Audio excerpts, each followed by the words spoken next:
Glad you can join me for today's Understanding the Times radio. That was the voice of my guest for the hour, Pastor Brandon Holthouse. And before he joins me, I want to make just a few comments and set the stage. It's been a compelling couple of months here as we wind down 2023. Most thought that the focus of this current year would be, well, there's several options. Digital money. How about COVID round 2? Expansion of the Great Reset. Another dozen issues that we have focused on during the year and previous years would certainly run to the head of the class for 2023. Then out of nowhere came October 7th, 2023, and suddenly the world was on World War III watch. The Mideast was ground zero. Much of the world sided with a ragtag bunch of terrorists and called them freedom fighters because the world cannot see straight, and they consistently call evil good. Hamas has vowed to slaughter Jews again and again and again until Israel is annihilated. And by the way, that has not caused the rabble-rousers to back down. The fact that Hamas and others have promised to kill Jews until there are no more. So one thing is certain, there is a new longing for peace after a couple of months of brutal war. And I want to play one more clip before I bring my guest on. And again, it would be Dr. Mark Hitchcock, and I have so appreciated Mark's weekly updates on YouTube. Just look for Mark Hitchcock or go to endtimes.com. Mark here in 2 minutes is summing up a little bit similar to what my guest Brandon Holthouse said in that opening clip. Israel has had, in its 75-year modern history now, 16 different wars or conflicts. Think about that. That's about one every 5 years. So Israel's modern history is just one long series of conflicts. And then there's ceasefires, and there's treaties, and there's truces. But they never last very long. But notice, as I went through that, they're always mediated or negotiated or brokered by outside forces. But what we see in Israel is just this enduring quest for peace, this elusive phantom of peace. Now, a couple weeks ago, the video that I did was titled War and Peace. And what I've said here today is kind of piggybacking on what we said there. But what we see today, there's never been such an outcry for peace in the Middle East as we see today. I mean, none of these past wars, because we have now 24/7 television coverage. We have social media. We have There's global outrage and outcry. There's major protests and demonstrations. Millions of people gathering in demonstrations, gathering in Europe, in the Middle East, in Asia, and the United States. We have global leaders all over the globe calling and pleading for a ceasefire. And so we can see today, unlike any time in history, that the world is ripe for a comprehensive solution to this Middle East peace crisis. Again, these are always negotiated by outside forces. You know, this most recent ceasefire is by the U.S., Qatar, and Egypt. And that will be true in the end times. The Antichrist will rise from a reunited, revived Roman Empire, from somewhere within the confines of the old Roman Empire. And after the rapture, you can just imagine the chaos. And the act that will catapult the Antichrist onto the global scene is a peace agreement he will broker with Israel. And it will even include the Temple Mount area. So he's going to be hailed by the world. You can see today that anyone that can solve that mess over there would be hailed as a world savior.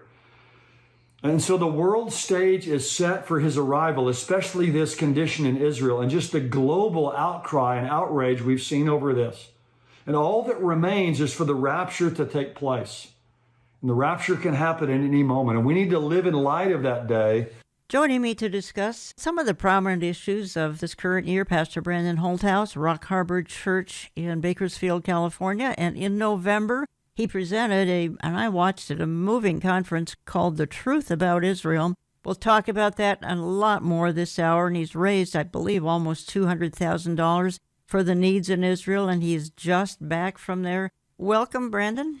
Hey, Jan. Thanks for having me.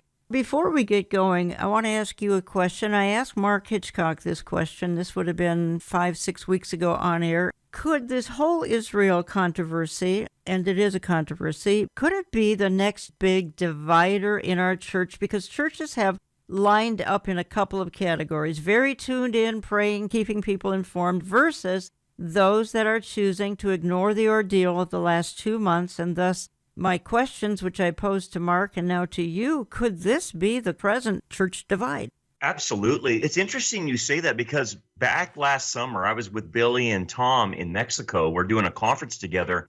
Do you think the church is going to go through another divide? And we all agreed, yes, we do, but we didn't know what it would be. That was back in July. We were surmising. And so here we are. And the next divider is this issue of Israel. There is no doubt in our minds, and I've talked to all the guys in the prophecy world, including you, and we've talked about this off air.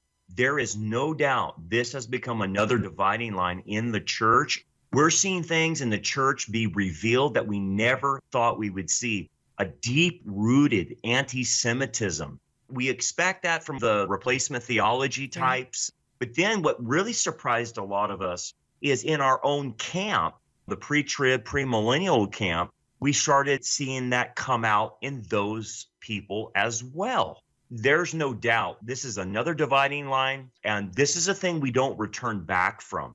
I think God is doing this for a reason. He's lifting the veil off of the church and saying, this is what it really looks like. There's no neutral ground, and a lot of churches choose to not take a stand. We had gender issues, gay marriage, now Israel, and you and I and others have been saying we have to take a stand, but many don't want to take a stand. They're really afraid to take a stand. Maybe it's going to cost them church members, I don't know, but they just are afraid to take a stand on these crucial issues. And I think it's a form of apostasy in this sense. It's called theological reductionism. The common parlance that we all use is you got to teach the whole counsel of God. And what's happening is theological reductionism is, well, you hear the phrase, we're only going to teach the gospel. That has been a cover phrase for those who do not want to teach the whole counsel of God. Because if you do teach the whole counsel of God, you have to address gay marriage. You have to address the 52 genders that society says. You have to address critical race theory. And then you have to address the issue of Israel. And what we're seeing is because of this theological reductionism, they won't touch on any issue whatsoever that's controversial. And so they think they're going to take a state of neutrality. But there is no neutrality on these issues. It's a black and white issue as far as Israel's concerned, as far as gay marriage is concerned, as far as two genders that the Bible presents. And these cowards think that they can escape into neutrality and not lose their congregation, not lose the money coming into the coffers. Well, they have another thing coming because spiritually they're not preparing people and they're doing a disservice to the believers in the church, and they're going to have to answer for it one day. The problem is the demonic world knows something is going on. They're stirred up, and there's no neutral ground when it comes to the demonic world. So we have to push back. But pushing back on the demonic world, you got to know what we're doing. And being silent, what's that saying? Silence in the face of evil is evil itself. You had in mid-November the Truth About Israel conference, just outstanding. And folks, you can still access that online. Brandon, what's the best way for them to access this? Go to our website, rockharborchurch.net. It's right there on the front page of our website. It's the Truth About Israel Prophecy Conference, and you can stream that for the next several weeks. And then after that, it will be available as a digital download. You're going to hear the best of the best. It was excellent. I couldn't tell you who my favorite was. Maybe you, because I'm a little prejudiced. We had a great cast of speakers, You no did. doubt about it. You raised, not just that day, but in ensuing weeks here, you've raised almost $200,000. And what my audience doesn't know is you are just back from Israel because you went over there to deliver the goods, deliver the financial gifts that you had received, and you also went over there for some other reasons. I don't think that my audience understands the state of Israel as we speak. In other words, there are kibbutzim heavily in the south, but really in the north too. Nothing's being done on them agriculturally. Some of the crops are even rotting because those workers, sad to say, were killed back on October the 7th. And so some are going to Israel. You went over here in the last week or so. Talk to me a little bit about this. So what's happening on the ground there is, like you mentioned, the farms. There's no one picking the crops, no one milking the cows, because a lot of them were killed during what Hamas did. They have a lot of agricultural needs. And so a lot of what we were doing is picking fruits and picking vegetables just to help the food supply in Israel, because that's virtually stopped. And the other thing we were doing is delivering meals to displaced Jewish families. I can't remember the exact number. I think there's been 250,000 or 300,000 displaced families from not only the Gaza, but the northern area. And we were delivering meals to them and meals to the IDF. We were also supplying the IDF with tactical gear that they need and a lot of warm clothes and bulletproof vests. A lot of the reservists don't have bulletproof vests, helmets, flashlights, night vision goggles, night vision sights to help the IDF out, because the reservists don't have that. And there's like over 300,000 reservists over there that they called back.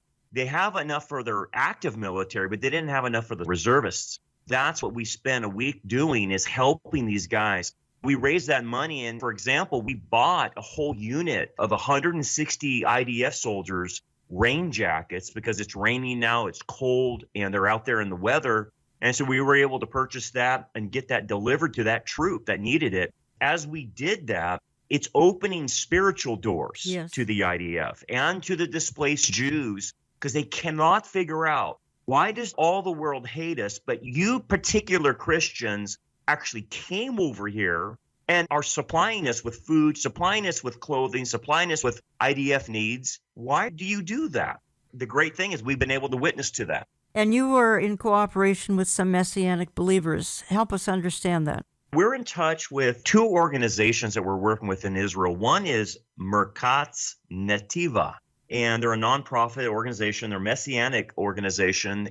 They train their youth in apologetics that when they go into the IDF, they can be witnessers to the unsaved Jewish soldiers in those units. We're working through them. And so what happens is we give the food, and these Messianic believers in these units are the witnessing tool for us in the units. And they explain why we're doing what we're doing. And what's happening is a lot of these IDF soldiers are shook up about what happened. They're really searching, and these Messianic believers are able to witness, saying, this is what's going down. And these Christians are doing it because of Yeshua, the Jewish Messiah. So we're working with them. And then another organization is FIRM, and FIRM is called the Fellowship of Israel-Related Ministries. They're the ones that we go with, and they bus us around in the Golan, in the areas of Tel Aviv, and even down south, to get to the units, to get to all these different places of displaced Jews, displaced families, to help them out. So those two organizations we've been working with, and what they're saying to us is all the Christian ministries left when the war happened, but you guys are coming over and helping us. Why is that? And it's been a lead-in to explain the Jewish Messiah, Jesus, to them. I have said for weeks that God is going to work good out of what Satan meant for evil in the last couple of months now, and I played a clip last week of Amir Sarfati talking about how a new spiritual openness in Israel is happening due to the horrors on and after October the 7th. We all know that the Jewish people are heavily secular. Many are into the mystical, the New Age, which almost anybody over there will acknowledge. Many of them have turned their back on the Bible. Brandon, there was that rock concert in the desert back on October 6th, 7th. They had a giant statue of Buddha. I don't know what they were doing with the giant statue of Buddha, but it was indicative of spiritual vacancy amongst the youth of Israel. I mean, look, they've been pushed to the back of the wall, and all they can do is ask questions at this point. Yeah, as we see the birth pains of what Scripture indicates, Daniel chapter 12 says, the main purpose of the tribulation period is to break the power of the holy people. That breaking, all of us had to be broken to come to faith in the Messiah, obviously. We had to get to the end of ourselves and realize, hey, I need a Savior. And I think that's what you're starting to see, is that the massacre was so barbaric, so uncivilized.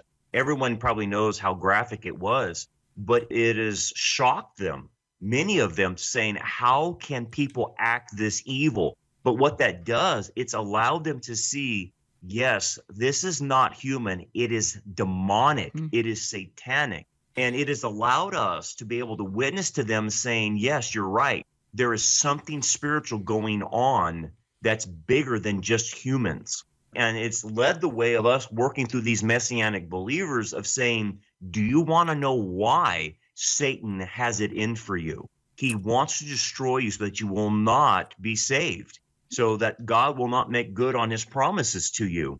And it's opened their eyes. Now, again, it gives them that answer, and they're processing it right now. But the fact that they're processing it now is a big opening spiritually. You're listening to Understanding the Times Radio. I'm Jan Markell. I have on the line from Bakersfield, California, Pastor Brandon Holthouse, Rock Harbor Church, rockharborchurch.net. That's where you can access that wonderful conference I was able to watch, The Truth About Israel, Israel and Prophecy. I'll give you the lineup of speakers. I know it was Tom Hughes, Brandon, it was Billy Crone, David Tall, Olivier Melnick. Am I forgetting anybody? I'm going by memory here. Bill Koenig. Bill Koenig, of course. Great lineup of men who really, really understand the times. But you know, Brandon, what you're sharing with us is so encouraging. And after 2 months of gloom and doom, and that's kind of an understatement, hearing good news is incredibly refreshing. But I've got to bring us back to reality here and have you and I discuss the detractors who are, quite frankly, haters.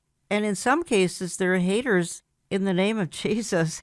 There's one fella, I think I'll just play a clip of him and we can talk about it, but a lot of people listen to this Mike Adams, so-called health ranger. He gives me bad health just listening to him.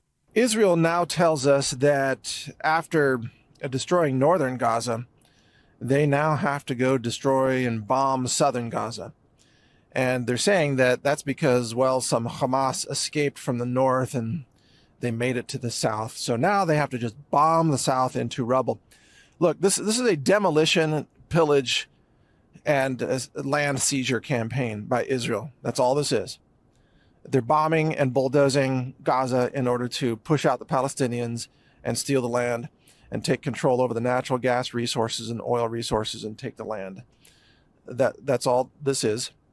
It's part of this nefarious aim to achieve greater Israel by any means necessary, and understand that the excuse that they can state at any time is, well, Gaza escaped to X, and whatever X is, then we're going to bomb X. Oh, Gaza escaped to Lebanon. Oh, we got to bomb Lebanon. Oh, Gaza escaped to Egypt. Oh, we're going to have to bomb Egypt. Gaza escaped to Jordan. Well, we're going to have to attack Jordan or Syria or whoever. I mean, this is insane. Especially when they say, well, Israel has a right to defend itself. Israel has to defend itself by aggressively, offensively attacking Beirut or Cairo, for that matter. I mean, this is not defense. This is offense. And it's just intellectually dishonest to claim, well, Hamas might be at the place we want to bomb. Imagine that. So we got to bomb it. We got to attack. Hamas might be there. Hamas escaped there. Of course, Hamas was created by Israel. Netanyahu's government funded Hamas. And now you understand why. Hamas is the boogeyman. It's the boogeyman they need to justify all their actions of aggression against their neighbors and to slaughter the Palestinian people, steal their land again, and push out the Palestinians and then claim, victory for Israel. There are others, Brandon. There's Stu Peters. They go on and on and on, these rants like this. What's sad is Christians are buying into them. Christians don't seem to have the discernment to understand that most of what these guys say, it's a bunch of lies. It's unbelievable. My head is spinning after hearing him talk like that. That's just word salad. He doesn't know history. He doesn't know what's going on. So either the guy, Mike Adams, is willfully ignorant or he is evil. I'm sorry. That's anti-Semitism. To state those types of things, which is nothing but a bunch of falsehoods. So either that's willful ignorance or he is anti-Semitic, because they're proliferating on the internet. That's where they prosper. You and I have talked about that. No one holds that guy accountable. That's the problem we've had. They're not at a church. They don't have an authority structure, so they can spout off anything they want on their little YouTube channels, and then all of a sudden they can say crazy things and lead thousands of people astray. This guy's not a pastor. He doesn't know the scriptures, nor does he know the history of the Middle East. And he's just spouting off things he doesn't understand. I think the thing that's been most shocking, Brandon, has been the proliferation and the passion behind this Israel derangement syndrome that has gone on, not just online. Obviously, we've seen it in every capital of the world for the last 2 months. I'm wondering if that caught you off guard, too. It did a little bit. I wasn't suspecting it. I've always known there's an undercurrent of anti-Semitism, but it's like when it happened, they didn't try to hide it. This includes Christians too, which was a little bit of a shocker of how they totally ignored them killing 1,200 innocent civilians and immediately went on the defensive of Hamas and went against the Israel government. And it's like, wait a second. How are you not factoring them putting babies in ovens and cutting people's heads off? How did you miss that one? But I think that goes into a spiritual issue. We got not only unbelievers that have spiritual issues, but we have Christians now that have spiritual issues because of wrong theology that they were taught, whether they're getting their theology from the internet or some lunatic pastor that's anti-Semitic. I don't know, but I'm shocked of the level of anti-Semitism in the Christian community. Yeah. And it reminds me of 1938. I feel we're back in 1938. Neither you and I were around in 38, but it's looking awfully, hauntingly like the 1930s and the 1940s. Brandon, you have put together a church finder at rockharborchurch.net. I've got just a minute or two left in my part one of my programming, but I know you chiseled that down from maybe 1,500 churches down to 300 churches. And again, these are those that you safely feel you can recommend around the country. Explain a little bit, at least how you had to pare these down and what's left. One of the things is we went from 1,400 to 300, Gideon's army, so to speak, because we ended up calling these guys and asking them, hey, where do you stand on these issues? And we did ask them, where do you stand on Israel? And if they didn't answer correctly, we dropped them. And if they weren't willing to take stands about talking about whether it's gay marriage, whether it's the 52 genders out there, or whatever issue there is that needs to be discussed, we drop them. Because we consider if you're going to be silent at this point in time, we don't want you on our church tracker. We do not want to. 2024. What is the Biden administration doing with the Mideast crisis? Making it a whole lot worse. I can guarantee you that. He and his compatriot, Mr. Winkin and Blinken, are absolutely creating catastrophe for Israel. We'll talk a little bit more about that when I get back, so don't go away. We'll be gone for just a minute or two. Jerusalem. Over 3,000 years ago, when King David made Jerusalem the capital of the Jewish people of Israel, there was no Palestinian people. When King Solomon built the first Jewish temple in Jerusalem, there was no Palestinian people. When the Babylonians broke through the city walls of Jerusalem and destroyed the first temple, there was no Palestinian people. When the Romans destroyed the second Jewish temple in Jerusalem, there was no Palestinian people. When the Roman emperor renamed the land of Israel Palestine as a way to punish the Jews, there was no Palestinian people. When the Byzantines, Arabs, Crusaders, Mamluks, Ottomans conquered the land of Israel, even then.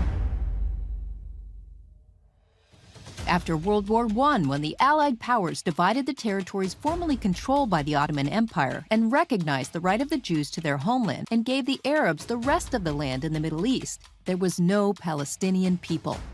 When the Jordanians occupied the eastern part of Jerusalem after Israel's War of Independence in 1948 and ruled it for 19 years, no one called to establish a Palestinian state with Jerusalem as a capital because, all right, we think you get the point. But then, in the 1960s, out of nowhere, a Palestinian people emerged. But from where? Here's a quote from Zuhir Mukhsan, a senior member of the Palestine Liberation Organization. There's no such thing as a separate Palestinian people. There's no difference between Jordanians, Palestinians, Syrians. The Palestinian identity exists only for tactical reasons. The creation of a Palestinian state is a new instrument in our ongoing war against the State of Israel and for the purpose of our Arab unity. In short, Jewish history has been appropriated. The name Palestine, which was given by the Romans to the land of Israel 600 years before the Arab conquest of the region, was appropriated. There is a concerted effort to erase Jewish history and to delegitimize the State of Israel. Don't be fooled. Learn the facts and share the truth. Welcome back. I'm so pleased to have Pastor Brandon Holthouse on air with me this week. And he's just back from Israel with a mission of mercy. He delivered funds and all sorts of other things to Israel last week and has remarkable stories to tell of how God is, in fact, moving. I have said from day one God would work good out of evil. But I've also said from October 7th, really before then, but surely when that day hit, that the genie is out of the bottle. Evil has been emboldened. And folks, we are not going back to normal. The birth pangs are intensifying. The world loves Israel derangement syndrome. They're having virtually an orgy in every capital of the world, enjoying every minute of their derangement syndrome. So I don't think we can just assume that that kind of a demon is going to go away quickly, because that kind of a demon absolutely will not go away probably ever now. And Brandon, you told me that your church sign, which is digital, has been defaced by vandals, correct? That's correct. We're probably the only church in Bakersfield that's flying Israel flags. Then on our digital screen, we support Israel signs rotating through our digital screen. And somebody came and wrote in Arabic something on our screen, because I can't read Arabic, but they spray painted our digital screen. And that digital screen's like a $100,000 screen. Even down the road from us, they spray painted pro-Palestinians. We've gotten calls from people saying, take down those Israel flags. So we're getting a major pushback. We had signs made for our people in our congregation to put in on their yard saying, hey, we support Israel. A lot of those signs were thrown away, trashed, anti-Semitic slurs were put on them. And here we are in Bakersfield getting a pushback with anti-Semitism. I believe that to be true. I really do. We are trending towards the tribulation for sure. The man of peace, the peace treaty, the man with a plan is surely wanting to come on the scene. The great disappearance is going to happen first, of course, as the believers are taken out of this mess. And you and I have been talking a little bit too, and I have headline after headline after headline that's talking about the Biden administration and what they're doing to Israel. And I know Israel's grateful for the show of force off the coast of Israel, in the Mediterranean, the Red Sea, and other places. By the way, at the same time, our troops getting pounded in Syria and Iraq. And Biden's doing virtually nothing about that either, but kind of criticizing Israel, wanting her to pull back, wanting her to let Hamas and the other terror organizations just leave them alone. Your thoughts on that, Brandon? What you're starting to watch is Israel is becoming isolated. America speaking out of both sides of her mouth, the Biden administration, at the same time says it supports Israel, at the same time unfreezes $10 billion for Iran, who is behind Hezbollah and Hamas. And you're thinking, what is going on here? And then at the same time, Biden administration is dictating to Israel how to fight this war against Hamas and Hezbollah, and telling them, look, if you don't do it our way, we're going to hold back some of the weaponry that we deliver to you, and especially those bunker busters. If you really want to get them in those tunnels, we will hold back on that if you do not do what we tell you to do. And so the Biden administration forced the ceasefire when that should have never happened, and that allows Hamas to regroup and prevents Israel from eliminating Hamas. But the Biden administration doesn't want that. They want a two-state solution, and they want to appease Iran. So Israel is in a predicament now. They need our weapons, but then we're telling them how to fight. And this, again, is a birth pain. And what do I mean by that? Well, it's a sign of the times of the Gentiles, that Israel does not have its own self-determination, that it has to rely on other outside Gentile nations for its survival. And that's exactly what's predicted. And that we know that the times of the Gentiles don't end until the second coming. So Israel is being put in this predicament again. Why? It's a birth pain. We don't come back from this. Israel doesn't come back. It's going in a direction to where Israel will be in the crosshairs of every nation, which is Zechariah chapter 12, verse 3, and eventually will turn to someone that says, I'll protect you. I'll prevent you from the overflowing scourge and being invaded, and I'll be your friend, and that will be the Antichrist. So that's where this is heading. The son of Hamas is warning us about a global jihad, not just a regional conflict, a global jihad. And he says, folks, wake up, because if you don't deal with this now, you are next. If Hamas is not defeated, if Hamas is not eradicated in Gaza, we will set the model. We will give the freedom to so many radical groups around the world. And this is just a warning. If you really care for the global security, and I speak as a person who was part of the counterterrorism effort against radical Islamists, if Hamas is not defeated in Gaza, it will inspire many groups around the globe. They will see that few thousands of savages can blackmail the international community, the superpowers, and bring democracies to their knees. Many of them are watching now, and many of them are very happy about how the world is responding.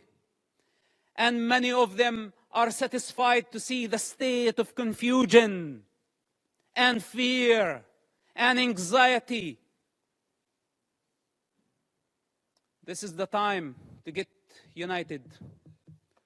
Because if Israel fails in Gaza, all of us, we will be next. Again, that's the son of the founder of Hamas, Mossab Youssef. He did convert to Christianity at one time. My understanding is he may have left that now. Your thoughts on that, Brandon? All he's doing, he's warning us of global jihad.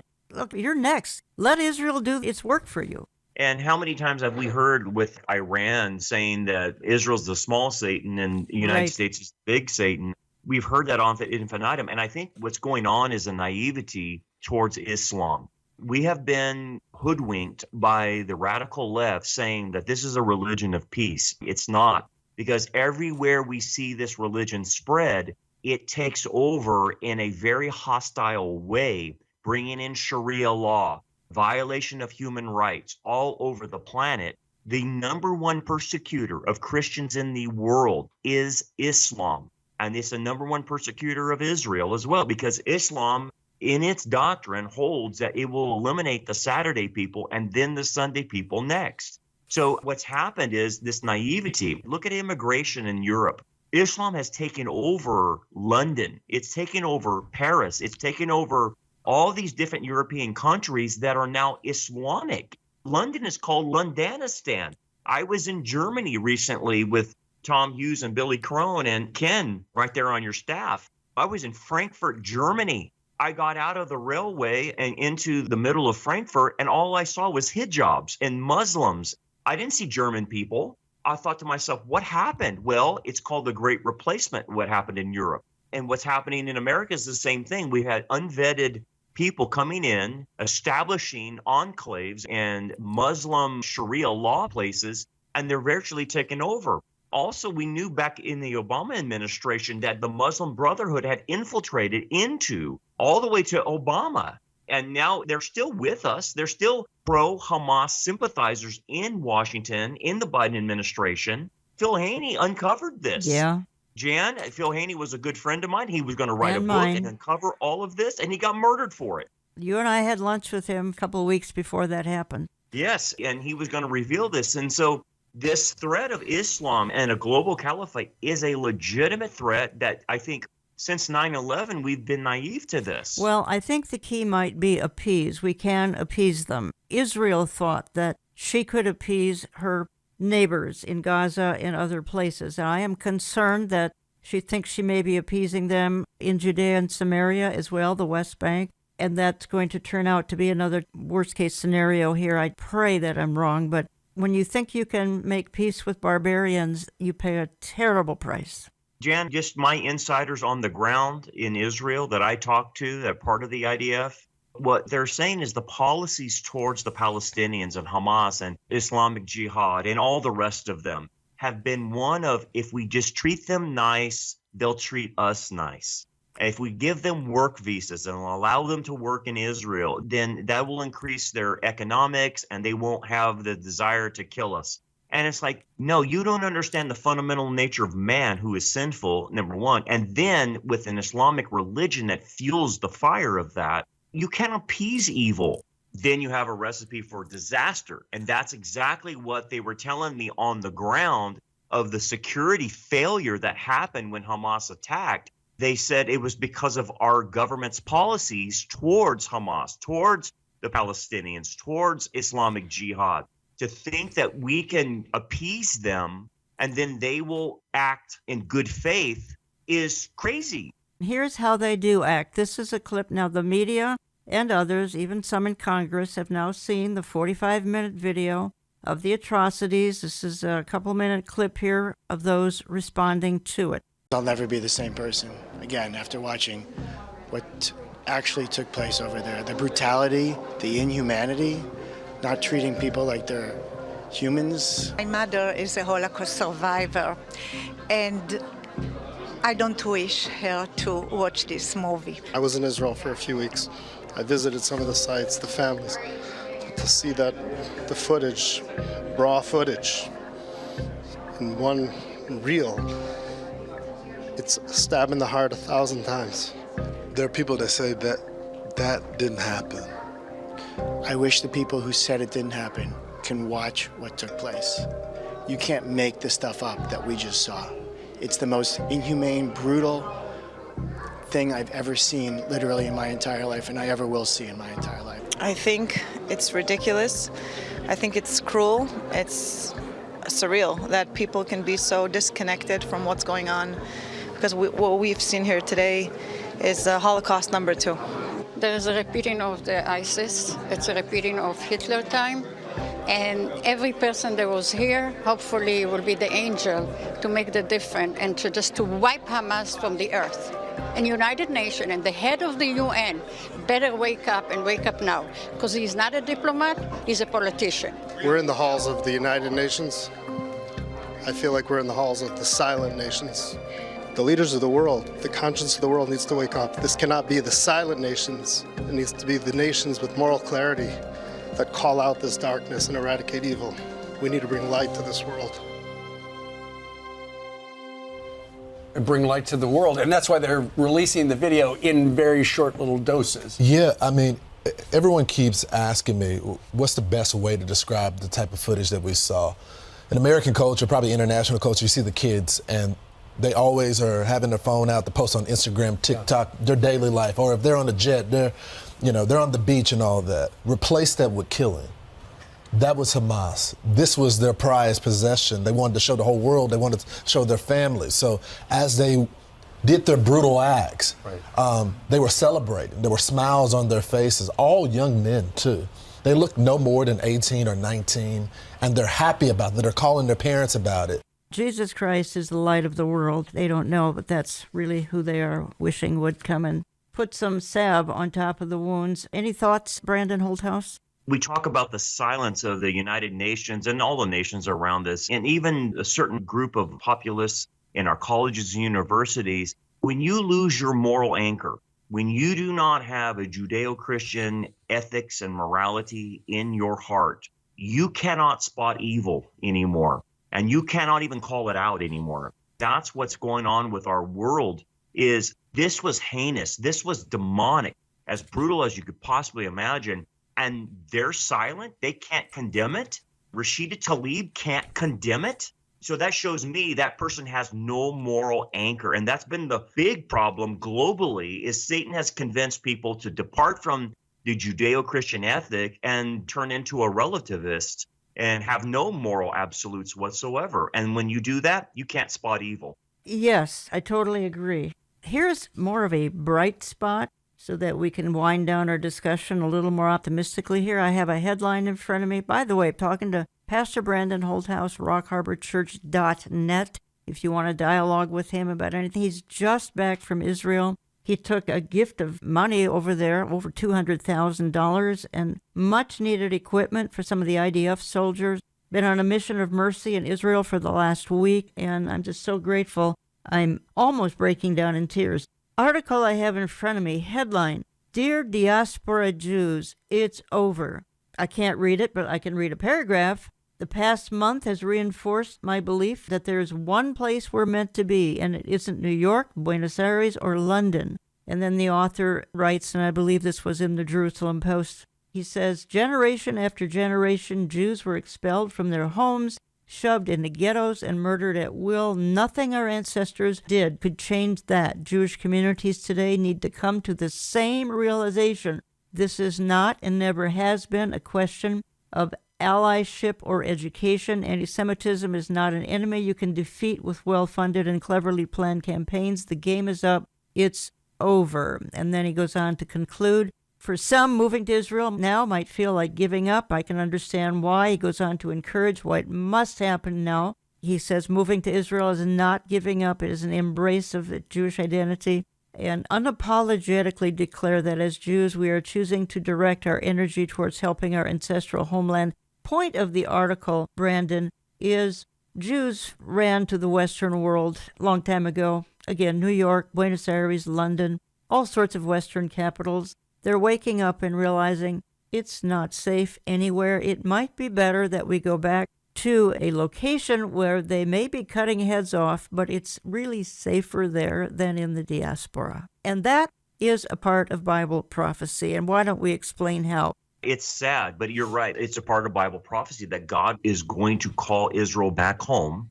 And he has been. We saw the Zionist movement in the late 1800s.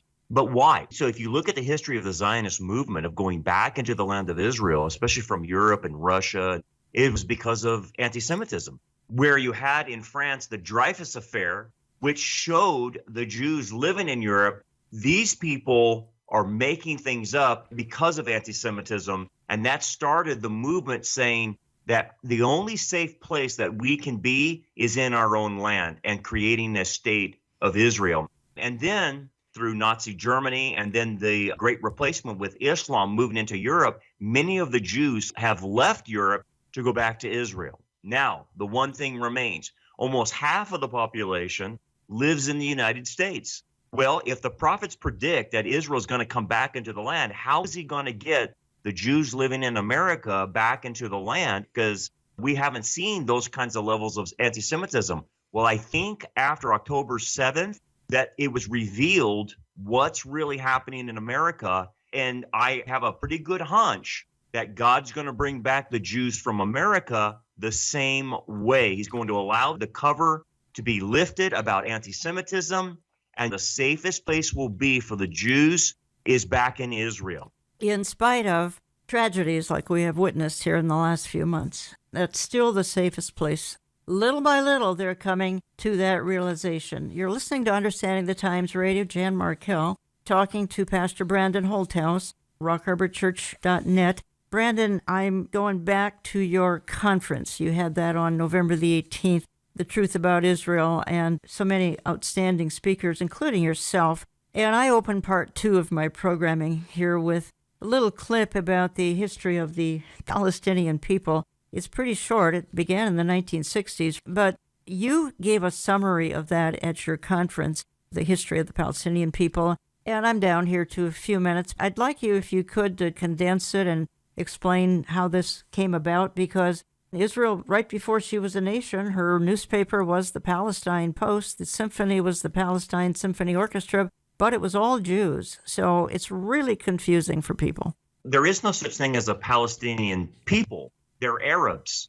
And what happened is the Arabs rejected the Peel Commissions in 1938, and they rejected the Balfour Declaration that forced them to accept a Jewish state. So because of them not recognizing a Jewish state, they rejected the Peel Commissions. Then Britain tried to work out an agreement that would be acceptable to the Arabs and the Jews, and they couldn't work out a deal with them, so they gave it over to the UN. And so the UN in 1947 recommended the partition plan to create 2 separate states, the Arab and the Jews. The Jews accepted it, but the Arabs wouldn't. They totally rejected it. The UN just did it unilaterally and said, we're going to cut this up, the plan of partition, 1947. They gave 80% of the territory that was the historical land of Israel to the Arabs. And they gave only 17.5% to the Jewish nation. So the Arabs didn't like that. And so they decided to attack Israel in 1948, when Israel that year declared themselves a nation. But in January of 1948, they were attacked. What the Arab leadership had told the Arabs living in this area is to get out. We're going to attack the Jews. We're going to destroy them. And you guys can go back into your territory after the war is done. Well, guess what? The Arabs didn't win. Israel routed them. And Jewish leaders urged Arabs to remain in Israel and become citizens. That's right. They told them, stay here. You don't need to leave. But again, the Arab leadership told the Arabs to leave. So again, they attacked Israel. They failed. And the Arabs ended up with less territory after the war of 1948. If they would have accepted the partition plan, they would have had more territory. But they lost territory in that war. So again, Israel proclaims themselves to be a nation and invited the Arabs to remain in their homes and become equal citizens in this new state of Israel. But they would not recognize the state of Israel. So again, after the war, Israel offered some of these refugees to return upon the condition of signing a peace treaty and accept Israel as a nation. And they would accept 100,000 refugees. And guess what? They wouldn't. This resulted in the confinement of these Arabs in refugee camps. By April 1st, 1950, the Arab League adopted a resolution forbidding its members from negotiating with Israel. So therein lies what created the refugee status of these Arabs. Early 1960s, the Arab coalition hired a public relations firm, Dudley Anderson Utsi, in New York, to change the image from bullies to victim. George Anderson told them they needed to be a victim group and they need to be perceived smaller and more abused, and made, obviously, the Israelis the